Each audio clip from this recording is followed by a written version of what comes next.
Кто представлен вообще, насколько высокий уровень? Представители из различных сфер, много консалтинговых компаний, которые специализируются на развитии транспорта, инфраструктуры. Как вчера был Pricewaterhouse, сейчас ко мне еще один товарищ подходил из этой же сферы, из похожей сферы. Много компаний по возобновляемой энергетике, много строительных компаний. Будем работать. Строй Skyway. Спасибо, Владимир.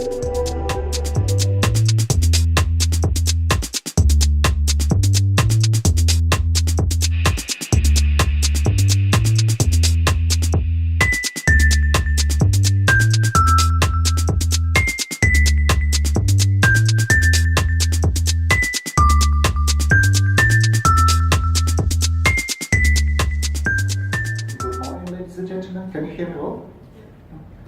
Well, today I want to speak about the possible implementation of Skyway technology for the Thailand Eastern Economic Corridor. First of all, I want to speak about the technology itself, so that you would know how it works, what that's like. Then I want to speak about three possible applications, three possible solutions which can be used here in Thailand. And I want to finish with the conclusions and the effect which it can bring to the economy of Thailand. Well, first of all, what's Skyway? It's a transport system which is situated at the second level, which has several advantages, which are it is fast, the speed is up to 500 kilometers per hour, it's safe, it's ecologically sustainable, it's easily accessible, and it's comfortable. And now I want to show you a small video, so you will see everything by your own eyes. And I want to attract your attention to the fact that everything which will be shown is not a computer graphics, but it's a real video which is operating in our Technopark in Belarus.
Well, now I want to speak a bit more about the advantages of our transport system as it differs from the conventional transport.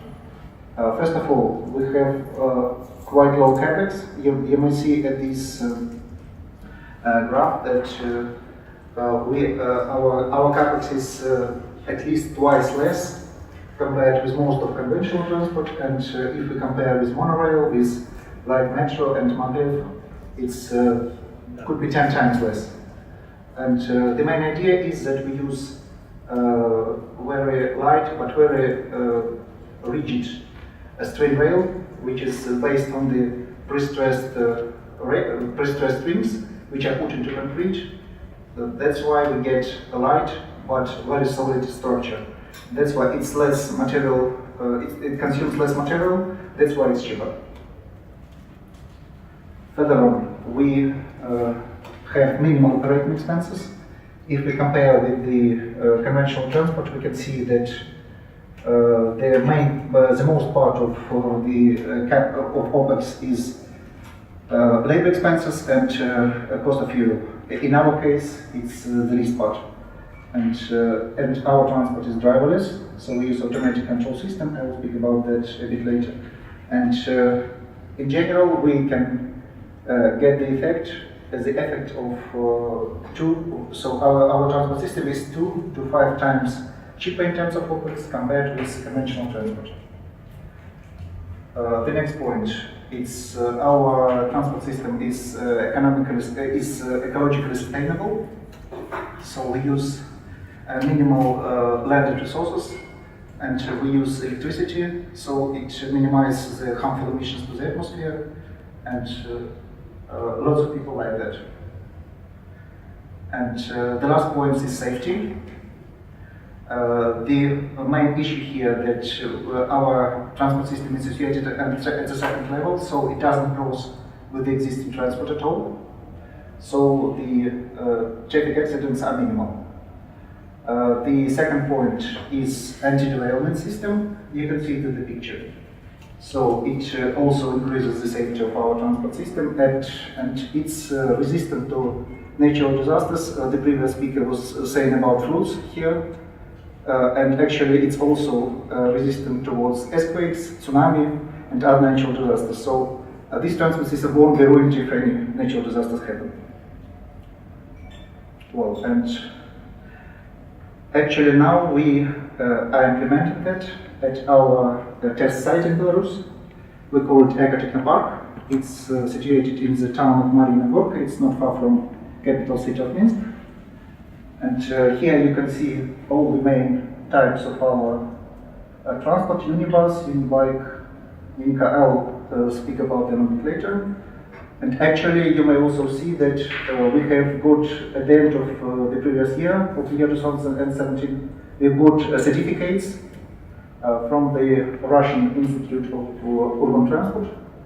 That's why these vehicles are not just operating, but they are certified.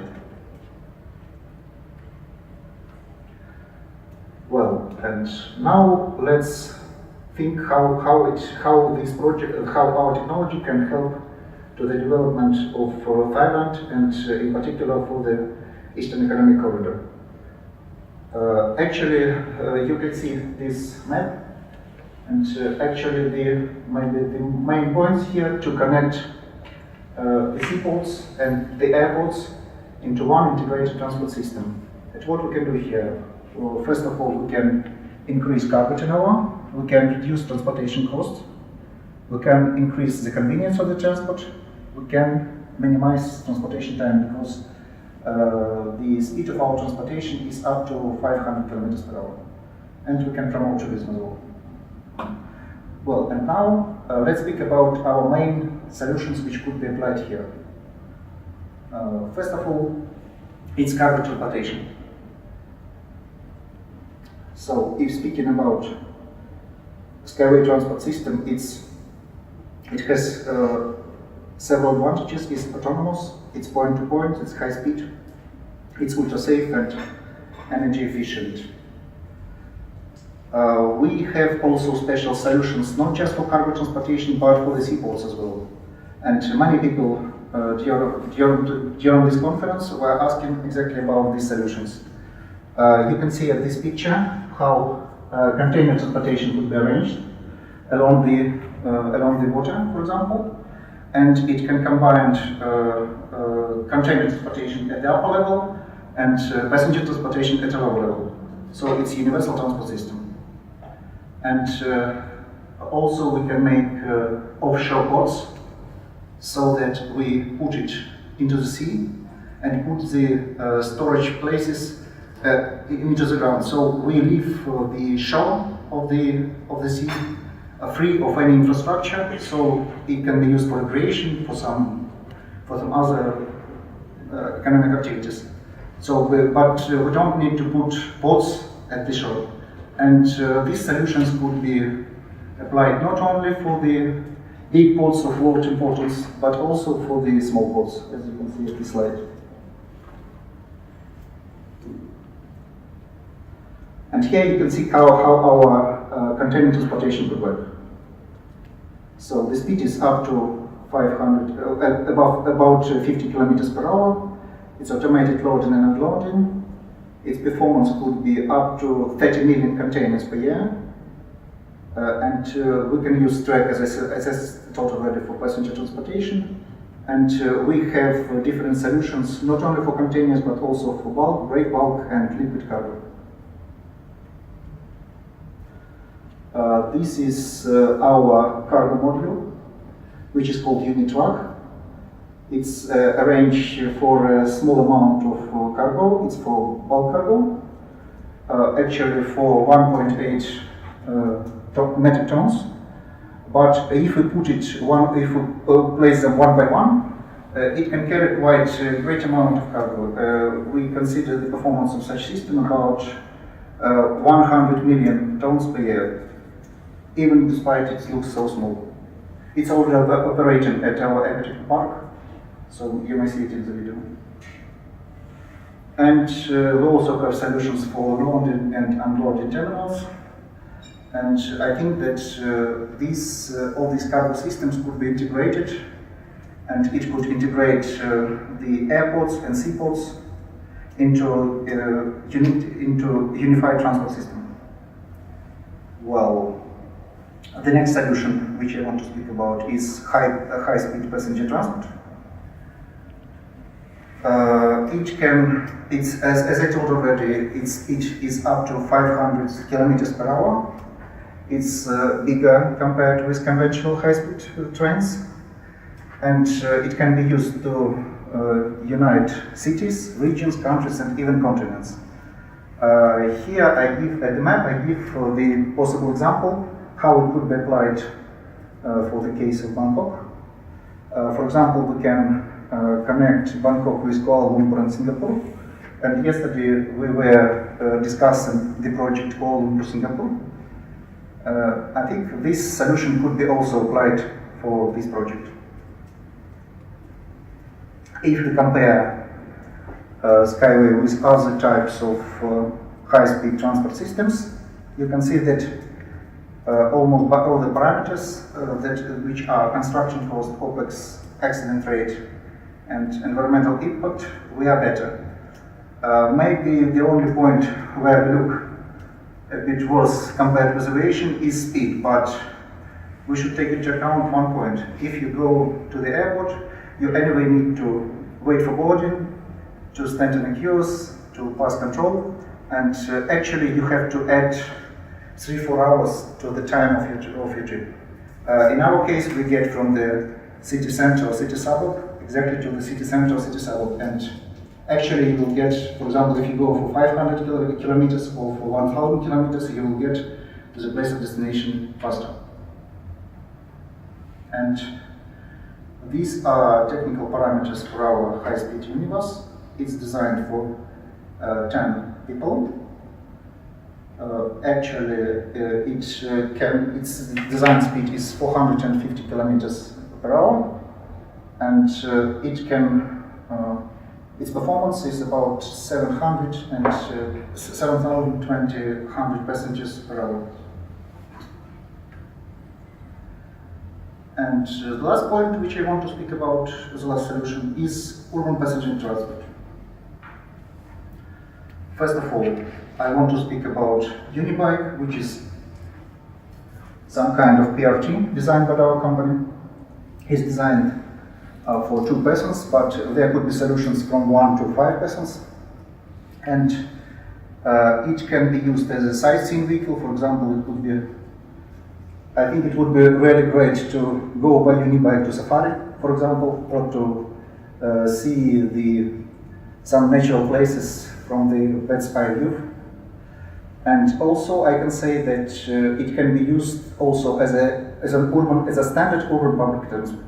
The idea here is that we just put it one by one, and so they can carry quite much passengers. I'll show it later. Well, these are main technical parameters of Unibike. Its weight just about 800 kilograms. It can carry 2 persons, and please pay attention to the energy consumption. Actually, even at a speed of 150 kilometers per hour, it consumes just 1.7 liters of equivalent of fuel. It's electricity, but as equivalent of fuel is just 1.7 liters, much less compared with standard automobile. And this is carrying capacity. I want to show that it's not just recreational type of transport, but it's also could be a transportation system. So you can see that this type of transport could carry about 150,000 people per day.